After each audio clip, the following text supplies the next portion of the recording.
here we find the majestic, the incredible, the mysterious Great Sphinx, speaking to us in riddles down the ages, this beautiful and majestic monument. And the pyramids, the three great pyramids of Giza, standing there in the desert like three stars brought down to earth.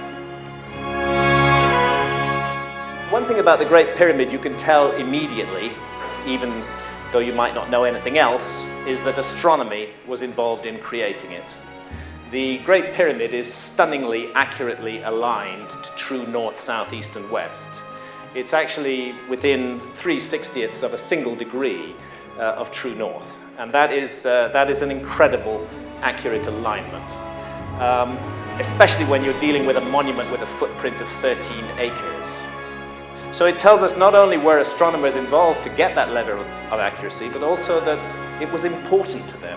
It really mattered to them to be precise, to be on the button. This is from the Temple of Seti I in Abydos, and we see the pharaoh Seti showing his young son Ramesses II a list of all the kings of Egypt who'd ruled before them. And that list goes back through the historical pharaohs who we know about, back to around about the date that we would call 3000 BC, when Egyptian civilization is supposed to have begun, but it doesn't stop there. It keeps on going back. It goes back thousands and thousands and thousands of years before that.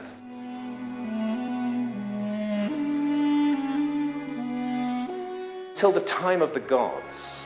The time that the ancient Egyptians called Zep-Tepi, the first time, when the gods brought civilization to Egypt.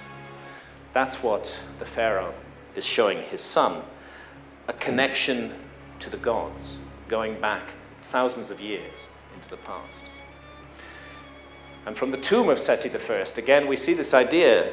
It goes right the way back to the god Osiris. He is showing the way to the future Horus kings of Egypt, how they should live, how they should create a kingdom, how it should be in harmony between earth and heaven. Everything goes back to the first time, to the time of the gods, to the time of Osiris.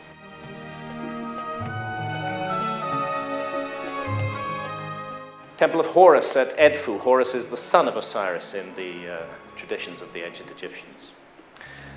At this temple of Horus, there are whole walls covered with texts.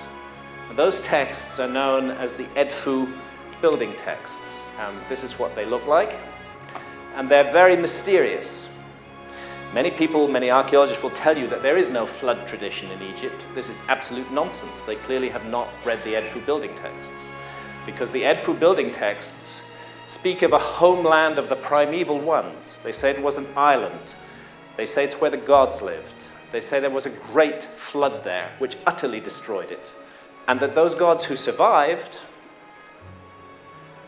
came to Egypt, settled in Egypt, and started to re-establish what they had had before. They built what were called primeval mounds all over Egypt, which were to be the sites of all future temples and religious structures. Is it possible that some of the monuments of ancient Egypt are actually much older than the Egyptologists tell us? Here's the Osirion in Abydos, named after the god Osiris. And it's a very curious structure, gigantic blocks of stone. 100-ton weights are very common in the Osirion. And weirdly, it's close to 100 feet lower than the nearby temple of Seti I. Now, Egyptologists attribute this monument to Seti I. It actually appears to have been built at a much earlier phase. It's just so much lower down. It's like there's been an accumulation of silt on top of it, and then thousands of years later, Seti I came along and built his temple. And then when the archaeologists excavated it, they said, well, that's by Seti I. This is nearby. It must be by Seti I. There's no good evidence connecting it to Seti I at all. The great Sphinx of Giza. I'm not going to go into detail into Robert Schoch's and John Anthony West's extraordinary work on the rainfall erosion of the Sphinx, but it has thrown a real spanner in the works of Egyptology, and the Egyptologists are still very upset about it. You know, how dare a geologist suggest that the Sphinx actually might be thousands of years older than it's supposed to be, because that is what Schoch and West are suggesting, that these erosion patterns in the trench surrounding the Sphinx, which we would have seen on the body of the Sphinx too if it had not been restored again and again down the ages, that this erosion pattern can only be caused by exposure to thousands of years of heavy rainfall. And no such rainfall fell in Egypt in 2500 BC when the Sphinx is supposed to have been built.